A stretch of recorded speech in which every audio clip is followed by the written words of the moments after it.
Coexistência. Essa palavra ela ficou muito conhecida na época, não que eu estivesse lá, não sou tão velho assim, mas ela ficou muito conhecida na época da Guerra Fria. A guerra lá, aquela guerra de ameaças entre a Rússia, né, a União Soviética, e os Estados Unidos, até que um russo, eu não lembro o sobrenome, eu sei que o nome dele é Nikita. Oi? Khrushchev, olha só, temos um especialista em Guerra Fria aqui. Ele popularizou a palavra coexistência, que na verdade era o termo coexistência pacífica. É a ideia, ali no caso ali no contexto, é a ideia de que você poderia existir no mundo, ao mesmo tempo, uma nação capitalista e uma nação comunista. E tudo bem. Eles não precisavam se explodir. Dava para conviver. Bom, de lá para cá, a coisa aconteceu. Realmente isso aconteceu. Graças a Deus, né? Senão a gente não estaria aqui, né? Nesse domingo. E o que aconteceu, se você olhar para a história, hoje você tem uma potência, que é os Estados Unidos capitalista, que depende de uma potência comunista, China, e vice-versa. Né? Então, isso deu certo. Né? É claro que tem seus problemas, mas deu certo. Né? Agora, isso é a gente falar daquilo que é macro, daquilo que é de nação, de política, né? De assuntos internacionais.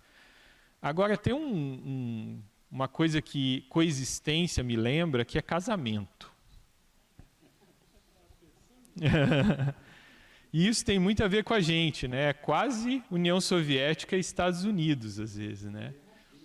E às vezes tem Guerra Fria, né? Às vezes tem guerra de verdade, a guerra é quente, mas às vezes tem Guerra Fria, né? O casamento, ele é, sem dúvida nenhuma, um exercício de coexistência. Eu vejo eu e a Ju, a Ju está me assistindo online, acho que por isso que ela não veio. Mas a Ju me ensinou a cozinhar. Muito do que eu sei hoje na cozinha foi ela que me ensinou.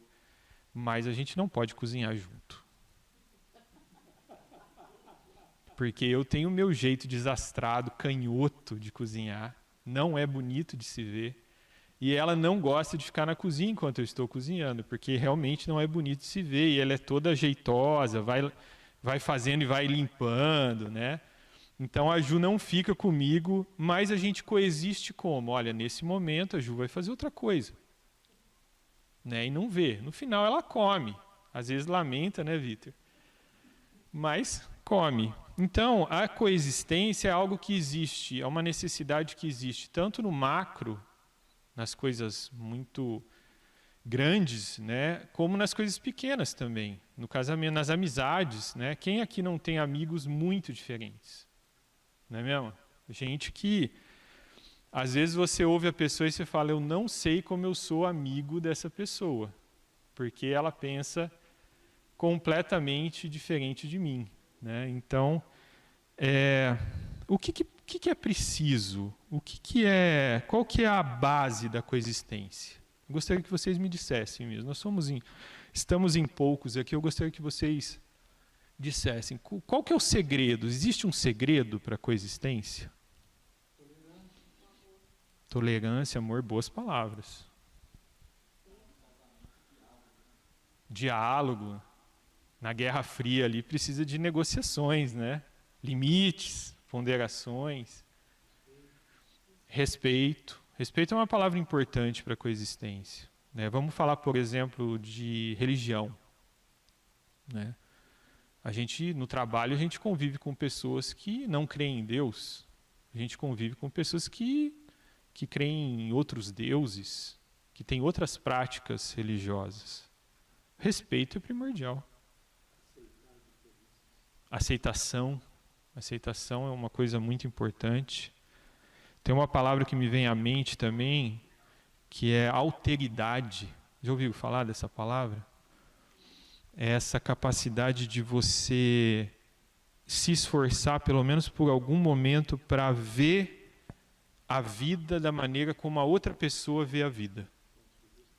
O ponto de vista alheio. Você se coloca no lugar do outro e você percebe que ele tem uma outra maneira de enxergar a vida, de enxergar o mundo.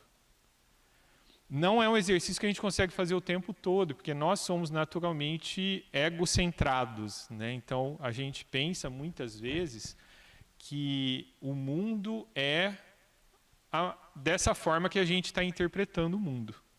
Mas não é. Tem pessoas que veem o mundo de forma completamente diferente, que veem a vida de maneira completamente diferente. E o Helder falou, foi você que falou tolerância? A tolerância, ela é muito importante hoje em dia. A gente precisa tolerar. Existe até algo que as pessoas têm dito, que existe uma imposição da tolerância hoje em dia. Você tem que tolerar o diferente. Então, dentro dos círculos cristãos, tem se falado muito sobre a imposição da tolerância. Você tem que suportar a pessoa, você tem que, mesmo que você não concorde com o modo de vida dela, você tem que conviver com ela e tolerar aquilo da maneira como ela acredita, como ela vive. E é claro que a gente começa aí a viver algumas experiências negativas a partir dessa coexistência. Porque você precisa começar a tolerar coisas que vão muito no cerne dos seus valores. E aí a coisa fica bem complicada. A coisa fica mais complicada ainda quando a gente fala de evangelização. Porque eu, não sei vocês, mas eu tenho uma questão assim com coexistência.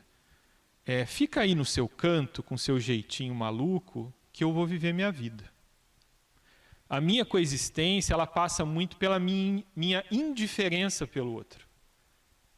Eu não me importo. Se você seguir esse caminho, se você se lascar nesse caminho que você está seguindo, colha seus botões de rosa, vai seguir teu caminho, entendeu? A coisa complica para mim quando eu leio Mateus 28, Jesus diz para mim, vão e façam discípulos, batizando-os em nome do Pai, do Filho e do Espírito Santo e ensinando-os a guardar tudo que eu lhes ensinei. Como que a gente conjuga, nos nossos dias, coexistir com evangelizar? Porque é muito, não sei vocês, mas para mim é muito gostoso dizer, tá, vive tua vida. Vive tua vida do teu jeito. Você quer liberdade? Por mim, vai viver. Só não me incomoda, porque se eu estou te dando liberdade, eu também quero liberdade. Eu quero liberdade para vir no domingo, cultuar meu Deus, abrir a igreja, ouvir da palavra, pregar o evangelho. Só que olha só, aí complicou, porque o evangelho é invasivo. O evangelho é algo que te leva a ir às pessoas que ainda não conhecem o evangelho.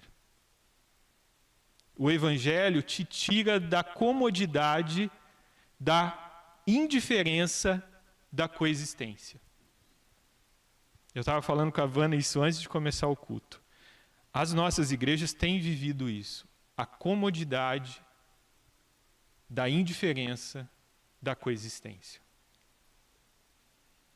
Nós temos nos tornado, quando tudo está bem, nós temos nos tornado pessoas indiferentes ao que está acontecendo, já que a palavra da vez é tolerância e coexistência. Então, nós ficamos aqui, eles, sejam quem for eles, ficam lá, e a coisa fica totalmente encaixotada. Para os homens é perfeito. O homem adora uma caixinha. É a caixinha disso, é a caixinha da igreja, é a caixinha da casa, é a caixinha do trabalho. É assim que a mente do homem funciona. Pelas caixinhas. Como que a gente vive hoje em dia essa tensão entre coexistência e evangelização? Eu quero respostas, não é retórica, não. É uma boa pergunta, né? É uma boa encruzilhada, né? Eu invado a vida do outro, eu me meto na vida do outro, como a gente costuma dizer no popular, ou eu fico na minha? Eu ignoro o famoso e antigo ide de Jesus Cristo? E eu fico entre os meus? Ou eu me atrevo a falar para os meus amigos, para os meus parentes, para os meus conhecidos, nas minhas redes sociais, sobre Cristo Jesus? Difícil, né? A gente tem escolhido a comodidade da coexistência indiferente. Porque é muito mais tranquilo. É cansativo. O lado expansivo do evangelho cansa. A gente gosta de falar entre os nossos. A gente gosta de falar entre iguais. É difícil, só que a gente precisa falar sobre isso, porque a fé cristã é uma fé missional, ela não é uma fé tribal. A fé cristã é uma fé de expansão. Nós somos chamados para ir. Nós fomos justificados por Cristo Jesus para ir. Então, o texto que pode nos ajudar aqui hoje, muito, me ajudou muito, eu creio que pode ajudar vocês, é Atos 17, de 16 a 34. Vamos abrir. Eu creio que muitos conhecem esse texto. É um texto conhecido.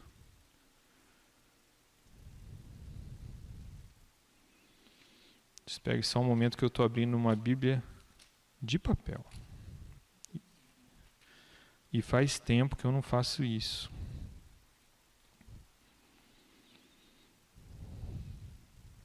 Do 16. Paulo em Atenas. A famosa Atenas dos gregos. Enquanto esperava por eles em Atenas, só para eu explicar o contexto aqui, Paulo estava esperando.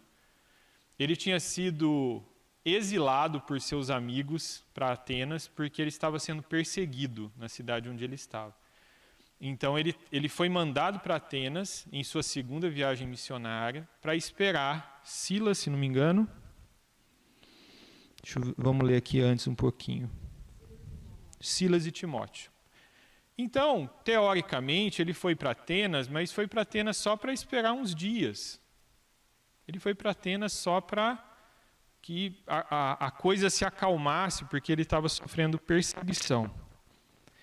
E diz o seguinte: enquanto esperava por eles em Atenas, Paulo ficou profundamente indignado ao ver que a cidade estava cheia de ídolos. Deixa eu jogar aqui para o texto, se alguém quiser ler aqui. Está bem pequeno, mas... Por isso, por estar indignado, ele discutia na sinagoga com os judeus e com gregos, tementes a Deus, bem como na praça principal, todos os dias, com aqueles que por ali se encontravam. Alguns filósofos epicureus e estoicos começaram a discutir com ele. Alguns perguntavam: o que está tentando dizer esse tagarela? Outros diziam: parece que ele está anunciando deuses estrangeiros, pois Paulo estava pregando as boas novas a respeito de Jesus e da ressurreição. Eu creio que até aí. Não. Então o levaram a uma reunião do Areópago, onde lhe perguntaram: podemos saber que novo ensino é esse que você está anunciando? Você está nos apresentando algumas ideias estranhas que queremos saber o que elas significam. Todos os atenienses e estrangeiros que ali viviam não se preocupavam com outra coisa senão a falar e ouvir as últimas novidades. Vamos ler até aqui por enquanto. Essa parte eu gostaria de falar sobre... Hoje eu quero falar para vocês sobre motivação, método e resultado. Mas nessa primeira parte eu quero destacar a questão da motivação. Qual é a motivação de Paulo nesse texto que a gente acabou de ler? Onde está a motivação?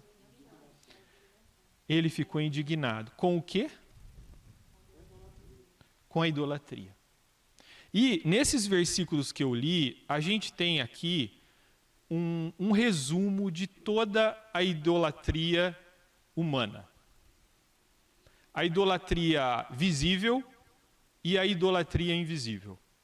A idolatria visível é essa idolatria de esculpir um santo, esculpir um Deus, se ajoelhar para o santo, fazer promessas a esse santo, a esse Deus, que é algo que acontecia muito em Atenas. Eles adoravam Diana, eles se prostituíam cultualmente por Diana, os gregos.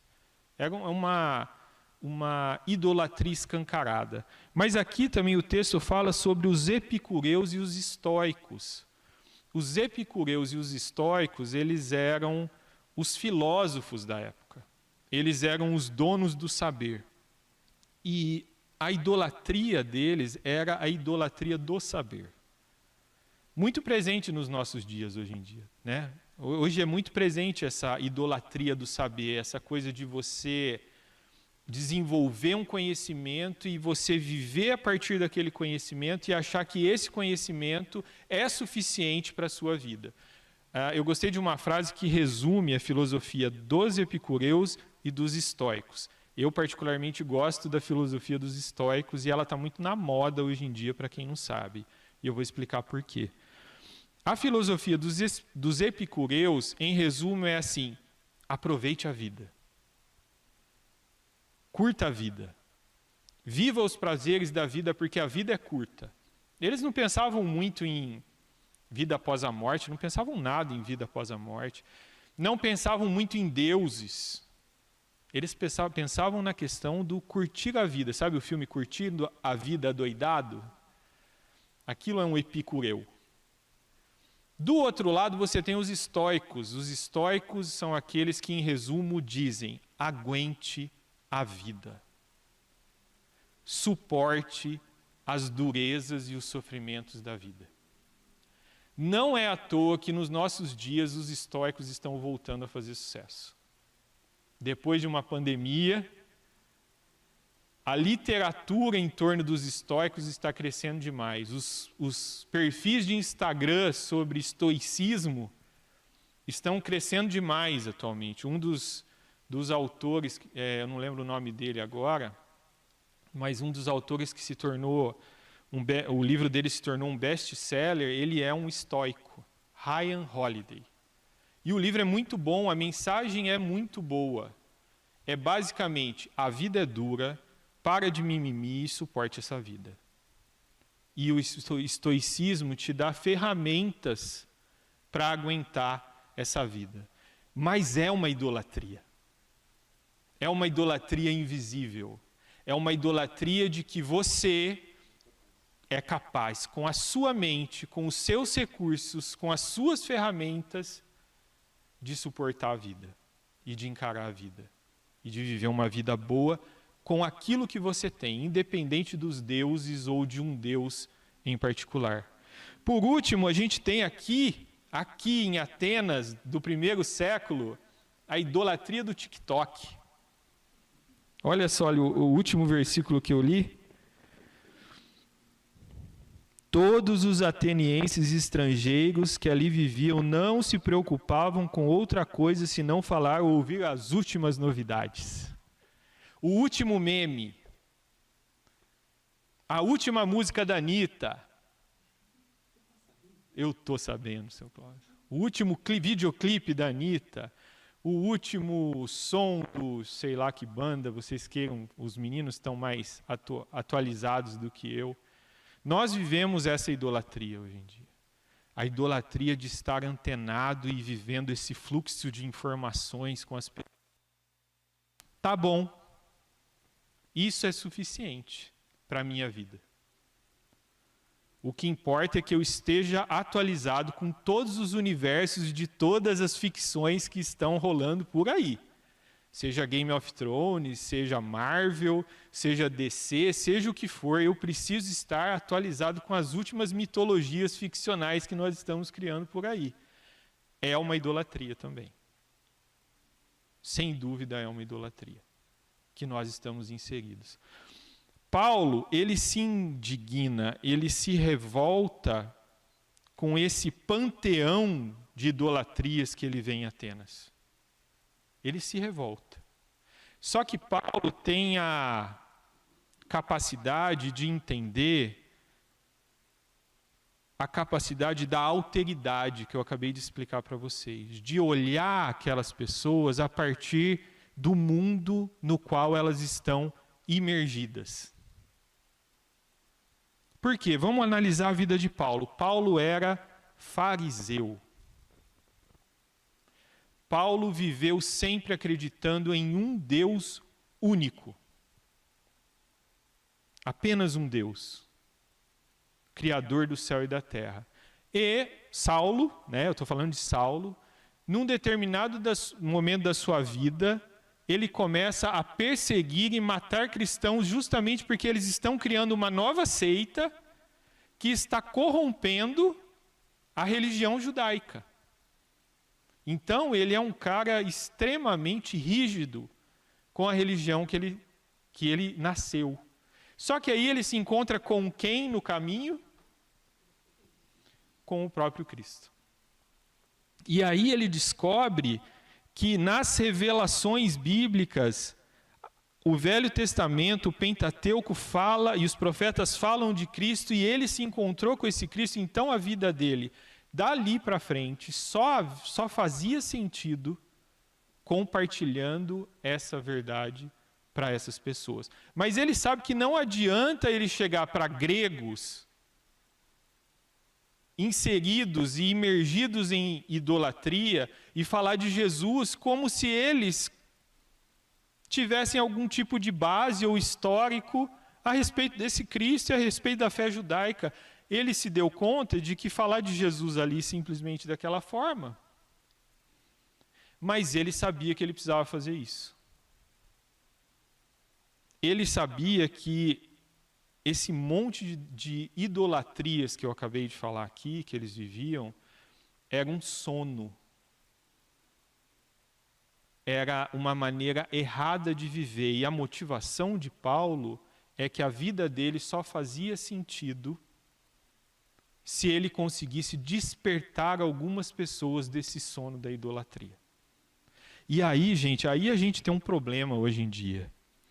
Porque, como diz a música do antigo Top Gun, não sei quem assistiu o antigo Top Gun, não o novo, nós perdemos aquele sentimento apaixonado de Paulo. Aquela vontade, aquele desejo de olhar para o amigo que está do seu lado no trabalho e ver que ele não conhece a Cristo Jesus, e você tem aquele desejo, aquela motivação de despertar aquela pessoa para a verdade que está em Cristo Jesus. Se a gente perde essa motivação, a evangelização não faz mais sentido. A sua coexistência é uma coexistência secular que te impede de pregar o evangelho às outras pessoas. Paulo não tinha perdido esse sentimento apaixonado. Ele olhava para uma pessoa que estava imergida em uma idolatria e, diferente de mim, ele não olhava com indiferença, tipo, segue na tua caverninha da idolatria. Segue aí no teu sono da idolatria. Ele olhava para aquela pessoa com a compaixão de quem queria despertar aquela pessoa daquela idolatria. A gente precisa ficar muito atento para essa perda de paixão missionária. Quando a coexistência nos leva a esquecer, a deixar de desejar que a pessoa que está do sono, troca.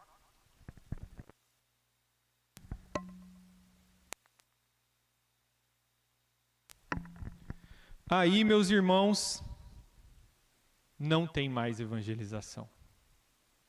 Paulo fazia tendas, vocês sabem disso. Paulo não era um cara que vivia simplesmente em função de ofertas e donativos. Ele chegava numa cidade, e aqui, quando a gente lê Atos, a gente pensa que Paulo ficava pouco tempo nos lugares. Não, ele demorava para chegar nos lugares, porque demorava para chegar nas cidades. E ele ficava bastante tempo nas cidades. E quando ele chegava numa cidade, ele começava a trabalhar para garantir o pão dele. Mas fazer tendas não era o foco de Paulo. A paixão de Paulo, o propósito de Paulo, o significado da existência de Paulo era despertar pessoas para a verdade de Cristo Jesus. Essa é a motivação de Paulo. E quando ele olhava a idolatria em uma cidade, ele se revoltava. Por quê? Porque ele conhece a verdade. Ele foi encontrado com a verdade que é Cristo Jesus. Mas vamos falar um pouquinho de método. Vamos continuar a leitura aqui, depois do TikTok, no versículo 21. Então Paulo levantou-se na reunião do Areópago, só para vocês entenderem, é o local mais importante de Atenas, é o local onde se discutia questões políticas, educacionais. Quando a pessoa ia para o Areópago, o bicho estava pegando, a coisa era séria. E ele diz o seguinte: atenienses, vejo que em todos os aspectos vocês são muito religiosos. Pois andando pela cidade observei cuidadosamente seus objetos de culto e encontrei até um altar com a inscrição ao Deus desconhecido. Ora, o que vocês adoram, apesar de não conhecerem, eu lhes anuncio. O Deus que fez o mundo e tudo o que nele há é o Senhor dos céus e da terra e não habita em santuários feitos por mãos humanas. Ele não é servido por mãos de homens como se necessitasse de algo, porque ele mesmo dá a todos a vida, o fôlego e as demais coisas. Quero dar uma paradinha só para mostrar aqui já um pouco do método de Paulo. Vocês lembram que ele viu a idolatria da cidade? Sou eu, seu Cláudio, aqui. Ele viu a idolatria da cidade, se revoltou, mas olha como ele aborda os atenienses. Ele faz um elogio. Eu vi que vocês são muito religiosos. Essa é uma palavra que nós podemos falar para muitas pessoas que nós conhecemos. Eu vejo que você é muito religioso, eu vejo que você é muito religiosa. Você toma passe na quinta, vai na missa no domingo. Acredita nos cristais. Assiste vídeo do pastor que prega sobre casais no YouTube. Hoje nós vivemos um pluralismo que é muito parecido com o pluralismo de Atenas. E Paulo começa abordando essas pessoas com uma estratégia de coexistência. Olha, vejo que vocês são muito religiosos. Vamos conversar? Vamos falar de religião, já que vocês são muito religiosos? E aí ele pega especialmente um Deus desconhecido. Não quer dizer que Paulo está falando que aquele Deus desconhecido que eles adoravam é o Deus Jeová. Mas ele pega aquilo como um ponto de contato. É um ponto de ligação. Se existe pelo menos um pontinho de contato entre a cosmovisão, o modo de pensar de Paulo, o modo de pensar cristão e o modo de pensar dos atenienses, esse é o único ponto de contato, um Deus desconhecido. E Paulo usa exatamente esse ponto de contato. Paulo elogia os atenienses e usa esse ponto de contato. Só que aqui é interessante você perceber que apesar dele começar dessa maneira empática, ele bate forte nos atenienses.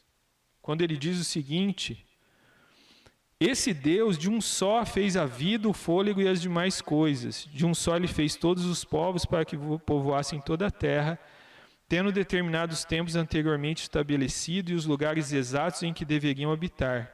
Deus fez isso para que os homens o buscassem e talvez, tateando, pudessem encontrá-lo, embora não esteja longe de cada um de nós. O que ele está dizendo para os atenienses é: vocês estão na mais escura das cavernas. E isso é muito importante para os atenienses por causa da caverna de Platão. Vocês não estão vivendo a verdade. Vocês estão vivendo cegos. Vocês acham que vocês são os conhecedores das coisas. Vocês acham que vocês estão adorando o Deus certo, mas na verdade o que vocês estão fazendo é tateando no escuro. Vocês nem sabem onde vocês estão.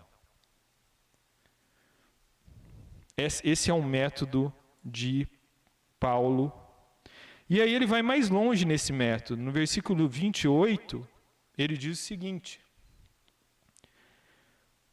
Vou continuar aqui. Pois nele vivemos, nos movemos e existimos, como disseram alguns dos poetas de vocês, também somos descendência dele. Aqui é muito interessante que Paulo usa o conhecimento grego.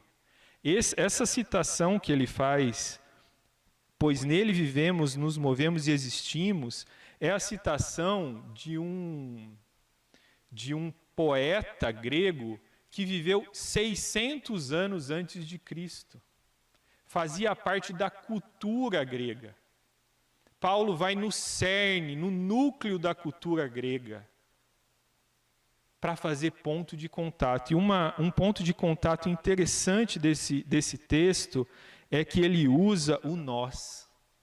Nele, neste Deus, nós vivemos, nos movemos e existimos. Paulo não faz aqui uma evangelização de trincheira, à la Jonas.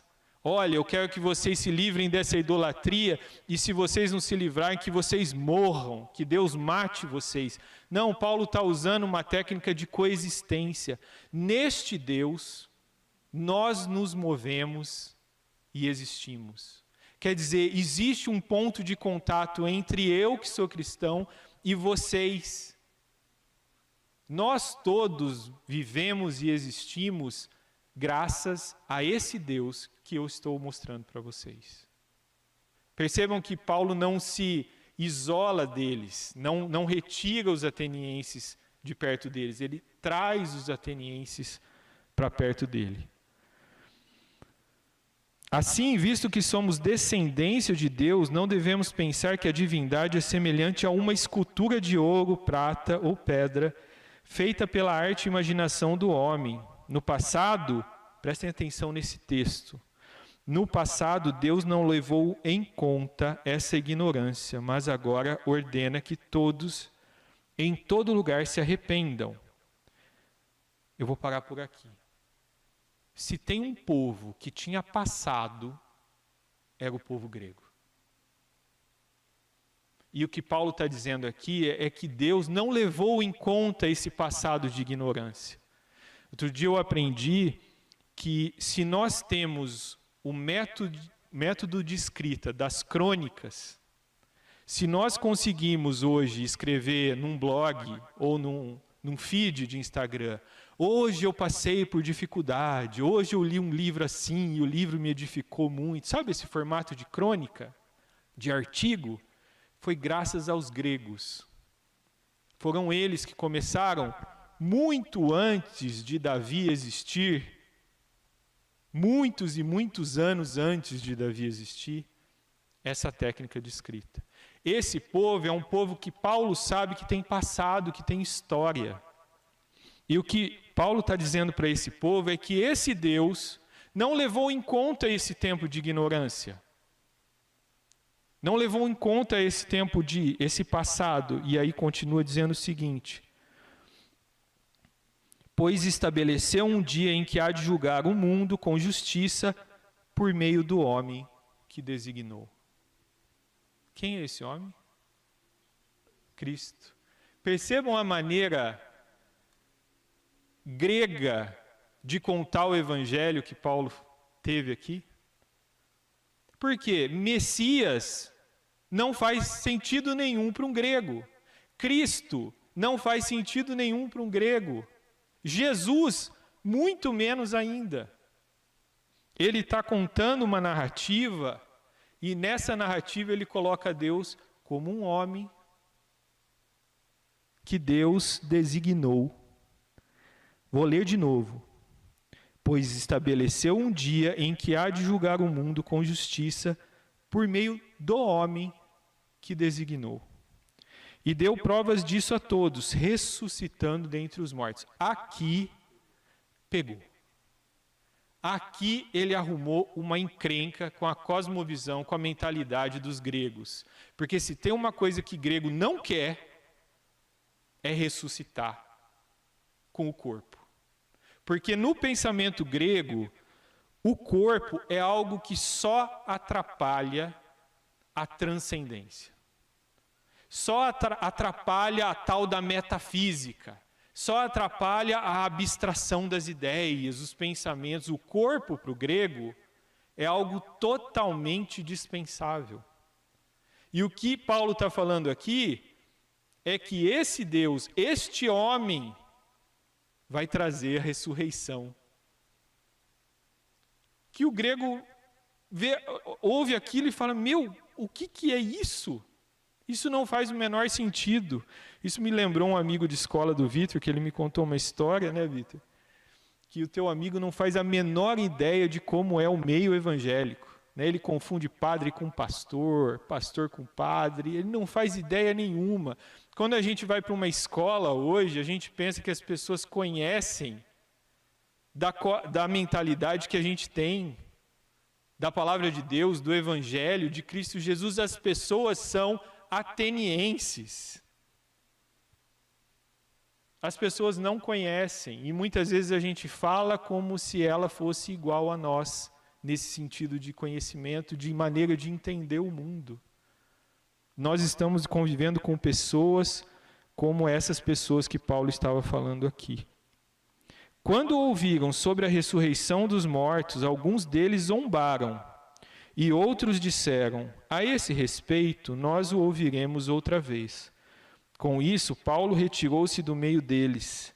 Alguns homens ajuntaram-se a ele e creram.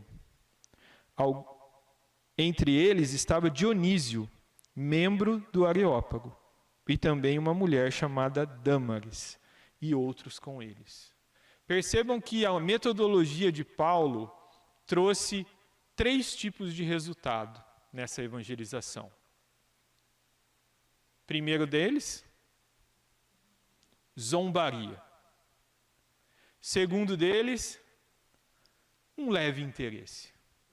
Depois a gente, toma alguma coisa aí, conversa de novo, vamos ver melhor como é que fica isso aí, quero te ouvir mais, vamos conversar, você vai lá em casa, já ouviram isso? Depois você vai lá em casa, a gente come um churrasco, qualquer hora, e a gente conversa mais sobre isso. E por último, aqueles que creram. Esse é o resultado da evangelização de Paulo e é o resultado de qualquer evangelização. E sabe o que é gostoso do resultado da evangelização? Não compete a nós. Você e eu estamos livres do resultado. O resultado vem pela ação do Espírito Santo na vida, na mente e no coração da pessoa. Se zombou, zombou. Se teve interesse, vamos conversar. Se creu, glória a Deus. Essa terça passada nós fomos invadidos na sala do Meet. A Fernanda estava, você estava também, né? O Helder, Silvano, o Clóvis. A gente estava no meio do estudo bíblico e eu fiquei todo feliz, gente. Muita gente, o Rafa depois me mandou mensagem falando que ficou todo feliz, que começou a entrar pessoas, e eu todo alegrinho, inocente, fui aceitando pessoas na sala do Meet, 5, 6 pessoas, eu falei, olha só, trabalho ali nas redes sociais, está dando certo, as pessoas chegaram no link que eu coloquei no Facebook, e daqui a pouco começou a rolar pornografia no meio da sala do Meet. E a gente teve que fechar a sala e abrir uma outra sala. No mesmo dia, eu não contei para vocês, a reunião de oração via Meet de um amigo de uma igreja presbiteriana de Hortolândia também foi invadida. A mesma invasão. Zombadores. Pessoas que estão ali só para tirar uma onda dos crentes. Vamos fazer uma pesquisa ali no Facebook, vamos colocar reunião de oração Meet. E vamos entrar, eles dão permissão, eles são legais, as portas das igrejas ficam abertas. É só entrar. Sejam bem-vindos, a gente quer vocês aqui. E ainda para me enganar, uma das pessoas que entrou colocou a paz. É coisa de crente. Deve ser no mínimo assembleiana, né? Colocou num grupo de uma igreja lá e vamos que vamos, zombadores. Não importa. Nós sempre teremos os zombadores, sempre teremos os eternamente interessados por conversar um pouco mais, e nós teremos aqueles que vão crer. Não é uma tensão, é uma convergência. A gente precisa coexistir. Nós estamos em Atenas. Não se esqueçam disso. Nós estamos nesse contexto. Nós vivemos num mundo imergido em idolatria escancarada e visível de deuses, de santos, de entidades espirituais. Num mundo inserido em idolatria do saber. Nós vivemos inseridos no mundo da idolatria dos news, das notícias, das novidades e do entretenimento. O cristão, ele é chamado para olhar esse contexto e ter uma visão lúcida desse contexto. Nós não fomos chamados para mergulhar nesse contexto. Nós fomos chamados para fazer igual Paulo, pegar pessoas pelas mãos com compaixão e trazer essas pessoas desse lago de idolatria para conhecer a verdade de Cristo Jesus.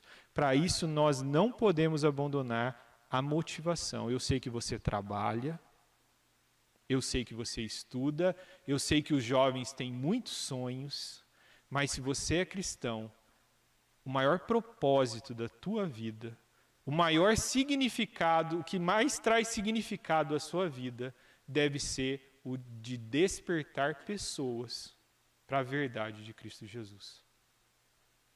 Vamos orar. Senhor Deus, muito obrigado por essa noite, por podermos estar aqui livremente nesse país, nessa cidade, falando de Ti.